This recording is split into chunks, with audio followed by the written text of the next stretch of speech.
I earn a living. This shark, swallow you whole. I value my neck a lot more than $3,000, Chief. Find him for 3, but I'll catch him and kill him for 10. $10,000 for me by myself. For that you get the head, the tail, the whole damn thing.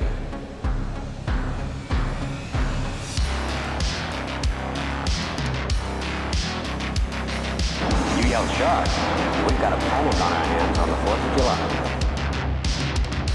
Mr. Vaughn, I pulled a tooth the size of a shot glass out of the wrecked hull of the boat out there, and it was the tooth of a great white. A what? You're gonna need a bigger boat. Love to prove that, wouldn't you? Get your name into the National Geographic. No, I'm not saying that this is not the shark. It probably is, Martin. It probably is. It's a man-eater. It's extremely rare for these waters. But the fact is that the bite radius on this animal is different than the wounds on the victim. Get out of that boat!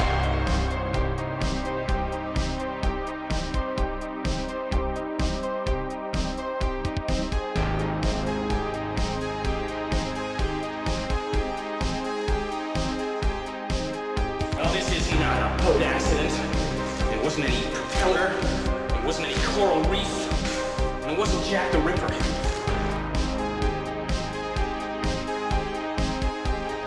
It was a shark. I'll never put on a nice jacket again.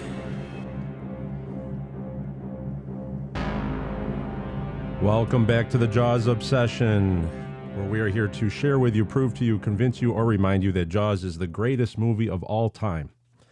Here we are with episode 23, USS Indianapolis Memorial Day 2022. The Jaws Obsession has become a global broadcast where we just crossed our 5,000th download, and we have listeners all over the world. I think we just had a couple more countries pop up. Peru and Turkey. We have downloads in Peru and Turkey. So we are listened to all over the world. So today is Memorial Day in the United States, and Memorial Day is a federal holiday for mourning the U.S. military personnel who have died while serving the United States Armed Forces. So I thought it was fitting to have this episode as pretty much our first of many episodes we'd like to do on the USS Indianapolis, the sinking of the USS Indianapolis, and the survivors of the tragedy. I have a few observations and discoveries I came across when researching for the writing of the Book of Quint. As we all know, Quint is the fictional embodiment of the 316 survivors of the sinking of the USS Indianapolis. In doing that, I always said that why is Jaws the greatest movie of all time? There's many reasons, but one of the main reasons that I have said before on the show is Jaws is not just a monster shark movie. It is a human movie that has a monster shark in it. There's many layers of the humanity that is in Jaws. And one of those layers is Quint's surviving of the USS Indianapolis, which is detailed in that immortal speech that he does on board the Orca, where he talks about surviving the tragedy. So first, before we get into that, you probably noticed I said it was 316 survivors. Before, there was even a book written, only 317 survived. It was understood for many years that 317 was the number of survivors. And Robert Shaw actually used the number 316 in the movie Jaws, and everyone understood that to be sort of a gaffe, which was a wrong number. Well, it just so happens that Robert Shaw and Quint was right the whole time, that it was 316. So one of the books that I'm going to be referencing here for the show is called Only 316 Survived the USS Indianapolis, Navy's Worst Tragedy at Sea. The book was printed, and I have the book, it was called Only 317 Survived, back in 2002. So this book is a book originally published by the survivors of the USS Indianapolis and their families. So it's a collection of first-person accounts that was gathered and edited by Mary Lou Murphy, a wife of survivor Paul Murphy, who served as president of the USS Indianapolis Survivors Organization for more than 15 years. So it was initially self-published, this book, in 2002, and the title was Only 317 Survived. They wrote to all of the survivors' families, and if they could find any of the survivors, any of the survivors that were still alive, and they asked them to have a personal account. If it wasn't the survivor, then they wanted the family to write a personal account about their grandfather or father that survived the sinking of the USS Indianapolis. So they compiled all these letters into one book. So you have each survivor is given a chapter. So you had 317 chapters, and each chapter is dedicated to that survivor. It gave how should I say this? It gave a platform where these survivors could talk about their experiences and what they went through, and also what the families it gave the families a platform how they could talk about their experiences living with the survivors after the tragedy. That was very important for me when I was doing the research into the Book of Quint, because that right there is the key to the story, is the sinking of the USS Indianapolis and the tragedy that's the first part. The actual tragedy actually extends well in many, many years after the war. And many of these men who were living with the trauma and the stress of surviving that tragedy, and the guilt as well in what they survived and their friends did not. And I'm going to get into a couple of those accounts here, where I'm going to read you a couple. And but what I wanted to say was this book was very, very valuable. It showed the scope of this tragedy. It showed the scope of the sinking of the USS Indianapolis. It opened it up. It wasn't just 5 days in the water. It was an entire life and lives that were affected afterwards. That was very important to me, and I felt that that's what I wanted to convey with Quint's story. So getting back to this book, it's now called Only 316 Survived. Readers will note a slight change to the title of this digital version. It's only available in digital now. You can still find old print copies out on eBay, which is where I got mine. The digital version of the Survivor's original 2005 book, from Only 317 Survived, has now been changed to Only 316 Survived. Author Sarah Vladeck and Dr. Richard Hulver of the Naval History and Heritage Command conducted separate and extensive research to verify the actual number of Indianapolis survivors, which had long been in dispute. Using crew manifests, hospital lists, rescue ship records, and naval service records, Vladeck and Hulver were able to confirm that though one sailor, Clarence Donner, was listed on the Indianapolis crew manifest, he did not actually sail with the ship on her final voyage. However, because Donner's name appeared on the manifest, the Navy considered him a survivor. This increased by one both the number of men in Indy's final crew and the number of survivors. So Vladeck and Hulver combined their research and conclusions, publishing them in a March 2018 article in Proceedings, a journal of the Naval Institute, the U.S. Naval Institute. That article is included in this book under Chapter 55, previously set aside for Clarence Donner. The previous survivor number, 317, was considered official for more than 70 years and was often cited by the survivors in the print version of this book. In preparing this ebook, editors changed all occurrences of the number 317 to the correct number 316, indicating all such changes to survivors' original accounts with an asterisk. It fits. Everything fits with the history of the incident at number 316 that Robert Shaw uses is now the correct number. I think that is a groundbreaking fact, and I stumbled upon that. That's only been known since 2018. So we just proved that Quint was right. It's 316 survived, not 317, which we all thought it was for 70 years. I wanted to jump into this book, 316 Survived, Navy's Worst Tragedy at Sea. 879 men died. The tragedy of USS Indianapolis, the magnitude of the story is so immense that each part of it is a movie in itself, is a book in itself. The initial sinking, just surviving the initial sinking, where the vessel goes down in 12 minutes, that's an entire struggle right there. That to portray that is... there's a lot of stories, there's a lot of narratives going on. Trying to tell this story, you can sort of lose the emotional or the heart of it when you try to tell it cram it all into 2 hours or 3 hours. Even the speech by Robert Shaw had to be trimmed down in Jaws because the 2.5 pages, and we talked about this back in episode 5, where all these writers put this sequence together. Robert Shaw actually had to trim it down because it was just too long to say in the movie. There's so much that went on. It's hard to tell that entire narrative in one shot. So where I felt it was best to take the story of Quint with the Book of Quint is you have to close the scope down and you focus on one man and how he dealt with the situation. And that's ultimately who we meet in Jaws. In 1974, we meet a guy who's been living with this for the better part of 30 years, for 29 years now, ever since 1945. So for this Memorial Day, I wanted to read some of the passages out of only 316 survived. And in doing so, I wanted to bring a more personal experience of what these men went through, but also what the families or what these men went through after the tragedy. And that's where we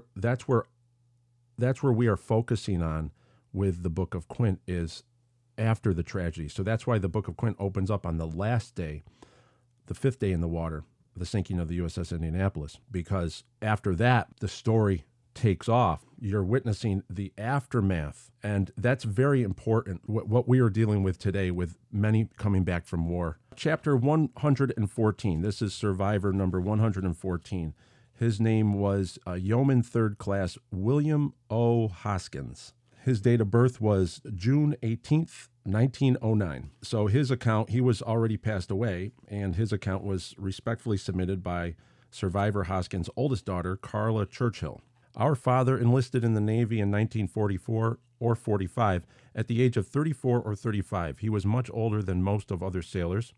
He was called Pop aboard the ship because of his age. After my father left for the Navy, my mother took an office position at Camp Crowder, Missouri. The USS Indianapolis was hit by a kamikaze in the attack on Okinawa, March 1945. The ship returned to dry dock in California for 8 weeks to be repaired, and our father came home on leave. He hitched a ride on a motorcycle from California to Missouri. I remember when our father's ship was hit and sunk by a Japanese submarine, and that there was great confusion and unrest at our house for several days as we did not know if he was dead or alive. Even after the news of his survival and rescue reached our family, we did not know his condition for some time. I was only 8 years old and my brother was 5. Our father was eventually moved to a military hospital in Oklahoma City. I remember that he would sometimes leave his bed looking as if it was occupied and take the train to Neosho to spend the weekend with us. I am certain that this was not acceptable behavior, but under the circumstances, I wonder if punishment was often less severe or non-existent. So just stopping there, we have an account of survivor Hoskins would actually go and sneak away and visit his family. And his daughter was saying, I wonder if punishment was often less severe or non-existent. So these men were, it was understood that these men had been through an experience that no one has ever had encountered at that time through the entire war. The way they would act afterwards, it's possible that the superiors in the military were just saying, give them some space, give them some space. During these years, I remember people contacting my father wanting to know if he knew their lost loved ones. Eventually, he accepted a civil service position at Fort Campbell, Kentucky.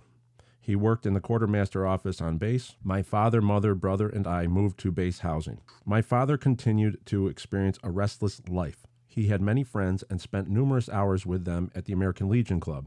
His sense of family responsibility seemed to be an ongoing challenge for him. Toward the end of September of 1950, my father was not feeling well.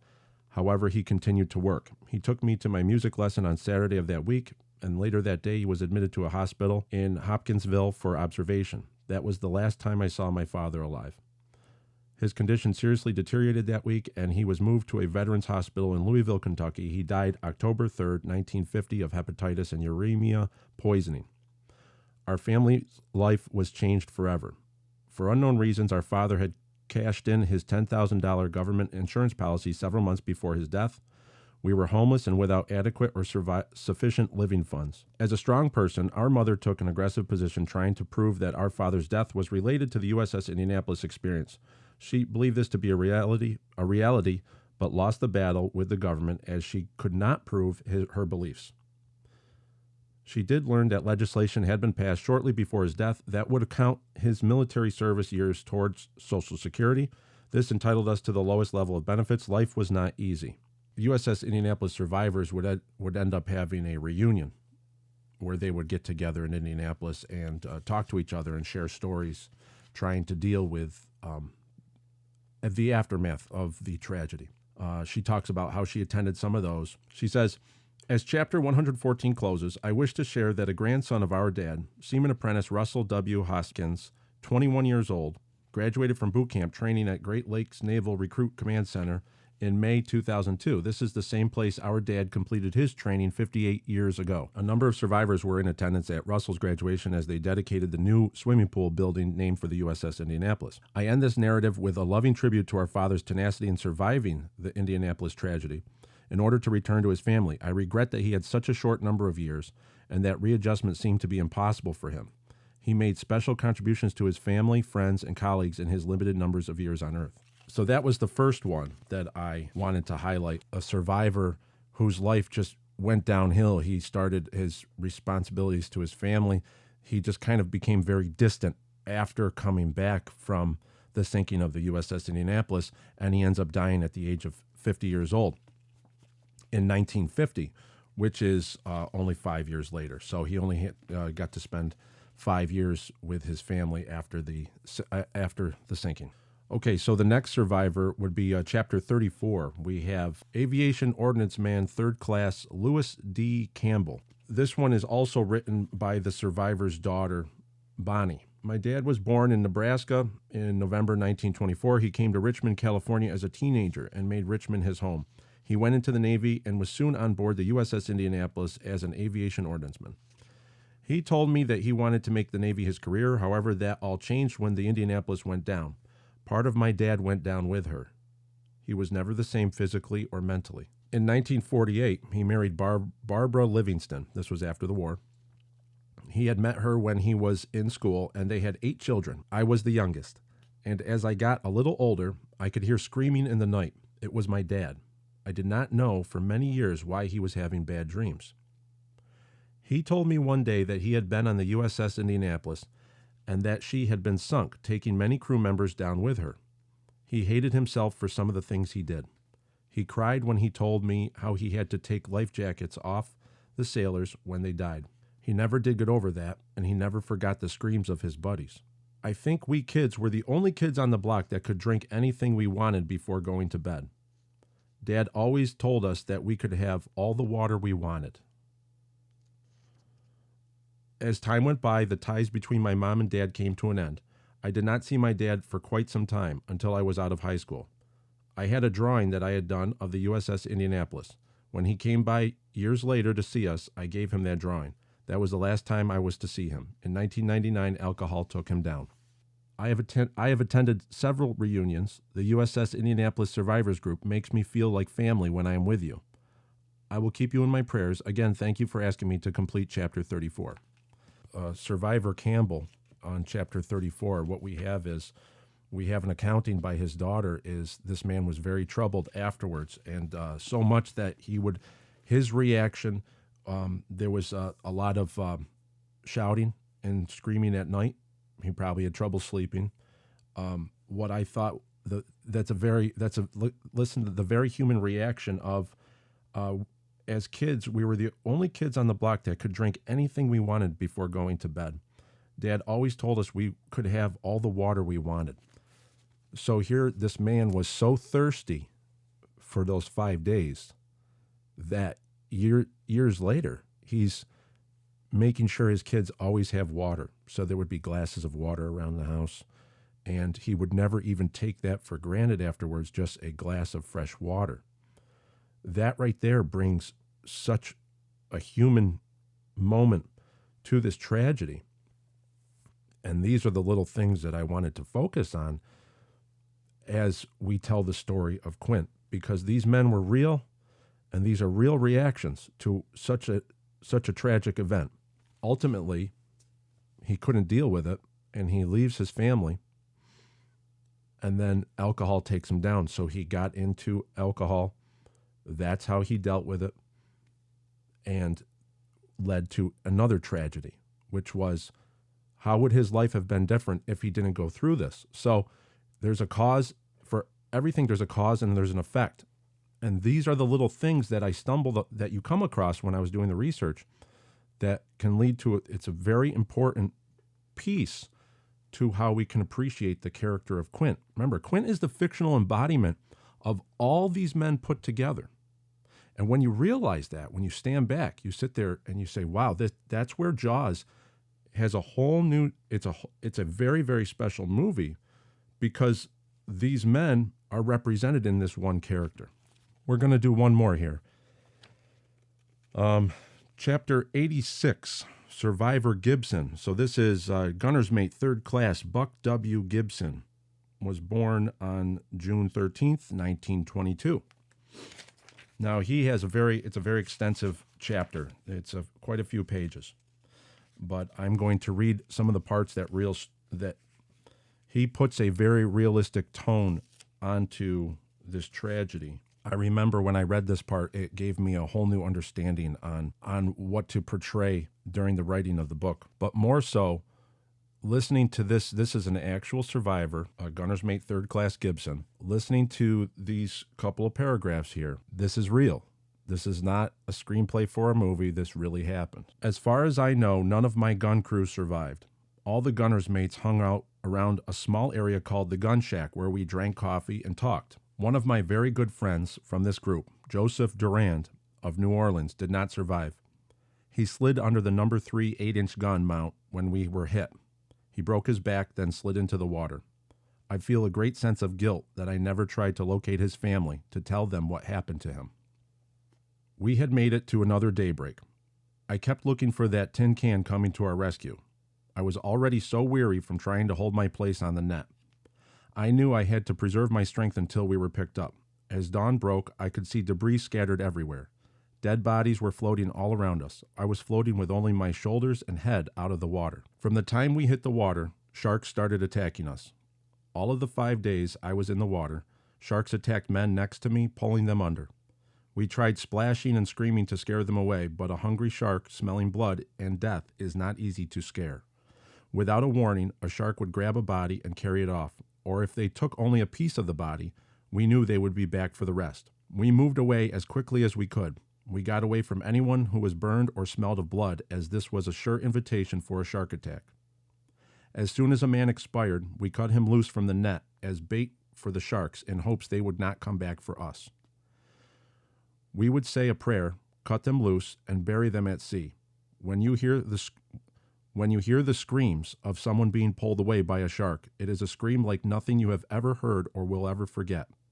You hear them screaming, and there is nothing you can do to help them.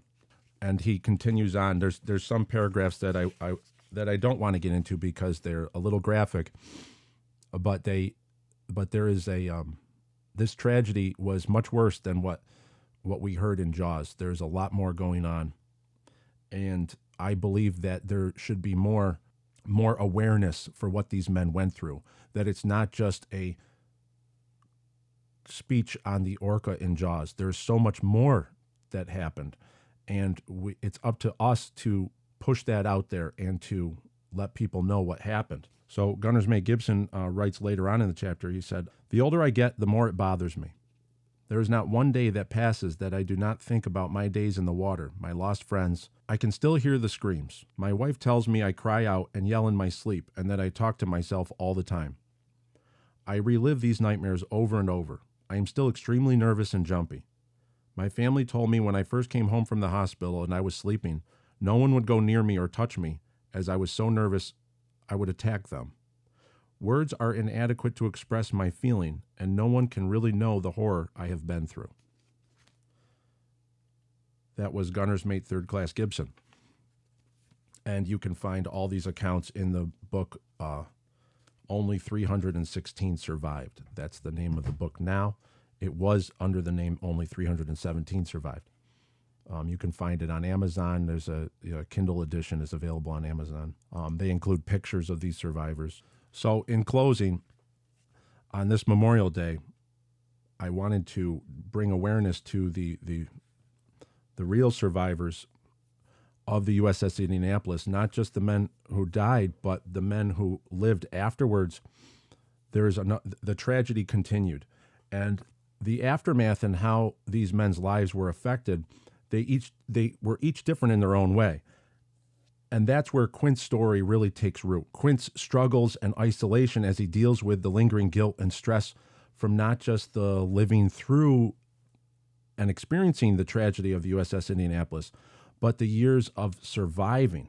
That's also a struggle. And that's where I believe that this story, the character of Quint, can be used to bring awareness to post-traumatic stress disorder, survivor's guilt, and create more discussion and more dialogue going forward, where this was an era where many of these men were not allowed to talk about these things because it just wasn't considered right. Thank you very much for listening this week. You can visit us at jawsob.com, bookofquint.com. For Memorial Day 2022, we remember all the men of the USS Indianapolis who lost their lives in the sinking, and these men also who survived, and how they each dealt with the tragedy in their own way. Farewell and adieu, and thank you for listening.